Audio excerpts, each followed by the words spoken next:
A história geológica da Terra, com suas colisões de continentes, abertura de oceanos e formação de montanhas, moldou os habitats dos oceanos ao longo de milhões de anos.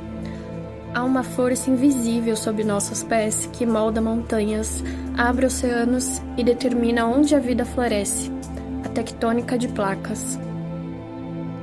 Por que certas espécies só existem em um lado do Atlântico?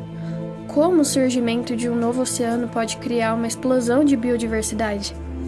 Hoje, vamos mergulhar na relação profunda entre os movimentos da Terra e a história da vida nos mares, em como a tectônica de placas e a história da Terra impactaram a distribuição da vida marinha, desde pequenos plânctons até grandes recifes de corais e peixes migratórios. A crosta terrestre não é contínua. Ela é formada por grandes fragmentos chamados placas tectônicas, que flutuam sobre o manto terrestre. Existem cerca de 15 grandes placas e diversas menores. Elas se movem lentamente, em média de 2 a 10 centímetros por ano, interagindo em 3 tipos principais de limites. Nos limites divergentes, as placas se afastam, permitindo que o magma do manto crie nova crosta oceânica. Um exemplo clássico é a dorsal mesoatlântica, que continua formando o Oceano Atlântico. Nos limites convergentes, as placas colidem, formando montanhas, fossas oceânicas e vulcões. A Cordilheira dos Andes é um exemplo de limite convergente entre a placa sul-americana e a placa de Nazca.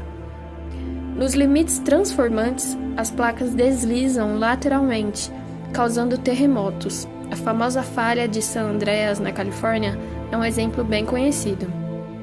Esses movimentos não apenas moldam a superfície da Terra, mas também alteram os oceanos, criando e destruindo habitats marinhos. A história geológica da Terra é uma história de mudança constante. Há cerca de 300 milhões de anos, todos os continentes estavam unidos em um supercontinente chamado Pangeia.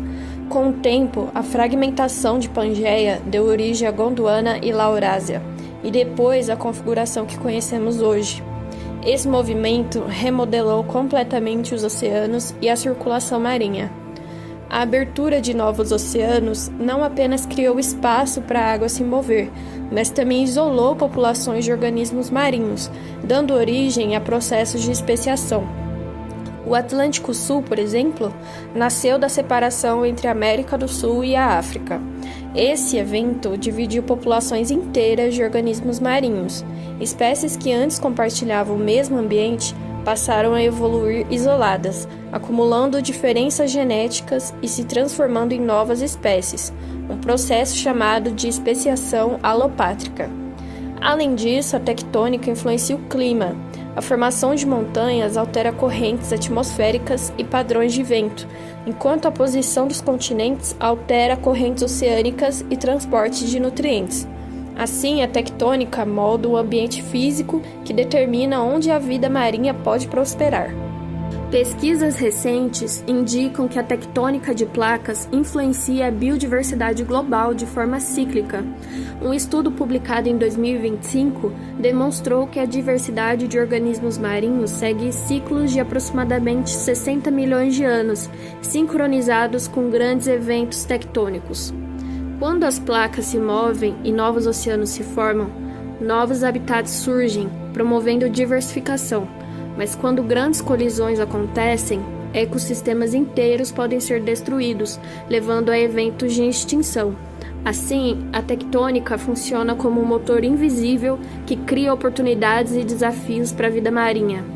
Esses ciclos explicam, por exemplo, por que algumas regiões, como o Indo-Pacífico, são extremamente ricas em espécies, enquanto outras, como certas partes do Atlântico Sul, possuem menor diversidade. Há cerca de 3 milhões de anos, o movimento das placas Caribe e do Pacífico criou um evento que transformou completamente a vida marinha, o fechamento do Istmo do Panamá. Além disso, o Atlântico e o Pacífico formavam um único sistema oceânico. As águas, os nutrientes e as espécies circulavam livremente.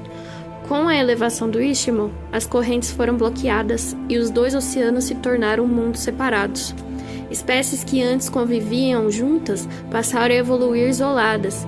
Peixes, crustáceos e moluscos caribenhos começaram a divergir de seus parentes do Pacífico, dando origem a novas linhagens. Esse evento é considerado um dos mais importantes motores de especiação marinha do Neógeno.